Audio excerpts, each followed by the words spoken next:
Hello everybody, and thank you for joining me wherever you are. Today's daf is Bava Kamma, daf 76, Amud B. V'reish Lakish Amar B'shochet Bal Mumin B'chutz. And Reish Lakish says yet another explanation as to why the principal has not been returned to the owner. This is referring to a case where the thief slaughtered blemished animals outside the temple. A blemished animal may be slaughtered outside the temple and its meat may be eaten provided that it is redeemed with money. Rabbi Elazar wondered about this discussion. According to the explanation attributed to Rabbi Yochanan, which are based on the assumption that it is referring to slaughtering a sacrificial animal inside the temple, it is the slaughtering of the animal that renders it permitted. Is it slaughtering the animal that renders it permitted for consumption? But isn't the sprinkling zurika of the blood that renders it permitted? It's permitted to eat sacrificial meat immediately after the slaughter.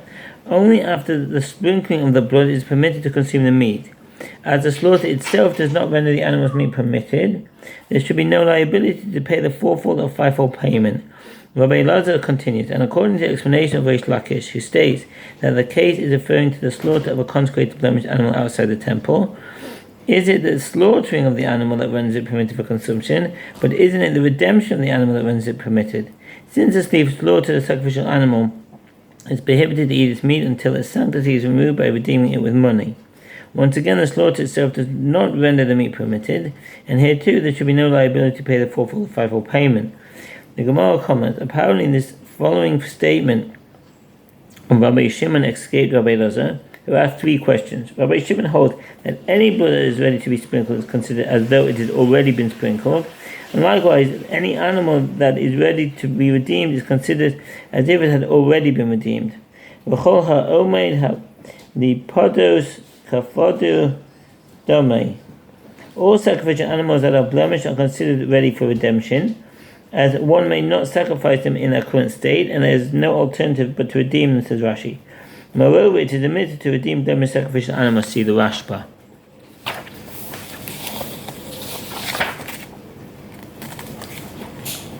The Gemara proves that Rabbi Shimon maintains his two opinions. Rabbi Shimon holds that any blood that is ready to be sprinkled is considered as though it has already been sprinkled. As is taught in the Brayta, Rabbi Shimon says, there are cases involving leftover sacrificial meat after the time allotted for its consumption. Nota. What's nota? Leftover sacrificial meat is susceptible to contracting ritual impurity, despite the fact that it is prohibited to derive benefit from it. This halacha is not in accordance with the opinion of Rabbi Shimon, Ram Sefer Tahara Hilchot Tumat Ochanan 125. With regard to any offering whose meat is eaten, the Torah stipulates a set time for its consumption. For example, in the case of a thanks offering and a sin offering, the meat may be eaten until the morning after its sacrifice. The meat of a peace offering may be eaten for 2 days and the intervening night. After the allotted time for eating it has passed,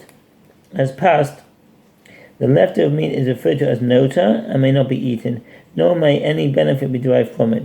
One who eats nota is liable to receive the punishment of karet, excision from the world to come, which means susceptible to contracting ritual impurity of food, and there are cases of leftover sacrificial meat in which the meat is not susceptible to contracting ritual impurity of food.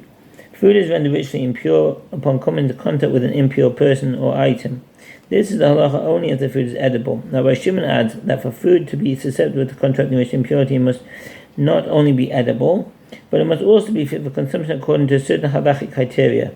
It is not required that it be fit for a Jew to eat, but it must at least be halachically permitted for a Jew to give it to a Gentile to eat. This excludes food from which it is prohibited to derive any benefit. Nevertheless, Rabbi Shimon concedes that even if it is currently prohibited to derive benefit from a particular food, if derive benefit from it had been permitted at some point in the past, it is susceptible to ritual impurity. Also, if sacrificial meat was disqualified due to the fact that it remained overnight, i.e. after the allotted time for that offering, before sprinkling its blood, it is not susceptible to contracting ritual impurity of food, as it was never fit for consumption. According to Rabbi Shimon, for an item to be susceptible to contracting ritual impurity of food, it must have been permitted for consumption or benefit, either at present or at some point in the past. Sacrificial meat may not be consumed before sprinkling of its blood, nor may it be consumed if it had been left over after a specific period of time, in most cases overnight. If it was disqualified by being left overnight before its blood has been sprinkled, there was never a time when the meat was permitted. By contrast, if the meat was disqualified by being left over after the sprinkling of the blood, except with the contract to which impurity of food, as it was permitted for consumption at some point after the sprinkling of the blood, and we maintain, as a result of the discussion recorded in Tractate Menachot 1001b, what is the meaning of before the sprinkling of the blood? It means before the blood became fit for sprinkling. And what is meant by after the sprinkling of the blood? This means after the blood became fit for sprinkling, i.e. immediately subsequent to the slaughter. The Gemara elaborates, what is the case in which the meat remained overnight before the blood became fit for sprinkling? Since the blood is fit for sprinkling almost immediately after the animal slaughter, how is it possible for the meat to become noted before that stage?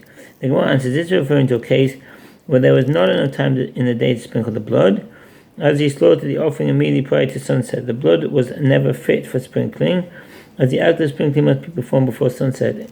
And in this case, the meat is not susceptible to contracting enrichment and impurity of food, as there was never a time when it is permitted for consumption. What is the case when the meat remained overnight after the blood became fit for sprinkling? It was when there was enough time remaining in the day after the slaughter to sprinkle the blood, and therefore the meat is susceptible to contracting enrichment and impurity of food.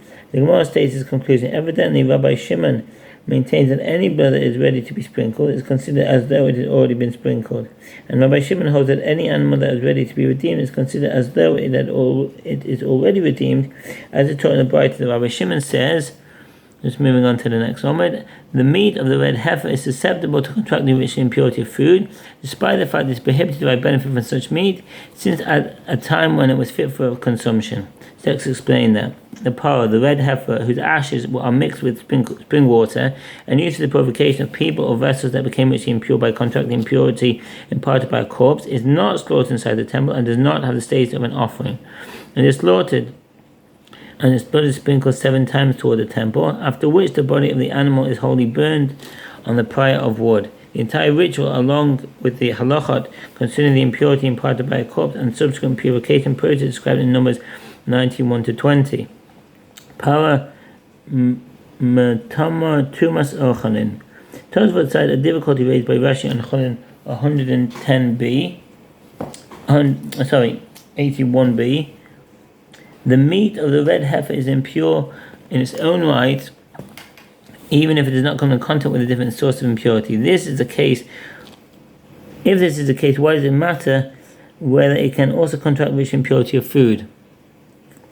Rashi's answer, based on the fact that the rich impurity can be contracted by food only if it is larger than an egg bulk, is that there is a difference in the following case. A piece of meat of the red heifer, smaller than the size of an egg bulk, is wrapped open in dough that is also less than an egg bulk, but the two items together exceed the size of an egg bulk. If the heifer's meat is considered food, it combines with the dough to form a minimum size necessary for contracting impurity, and the dough would be rendered impure. If the meat does not have taste of food, the minimum size is not reached and the dough remains pure.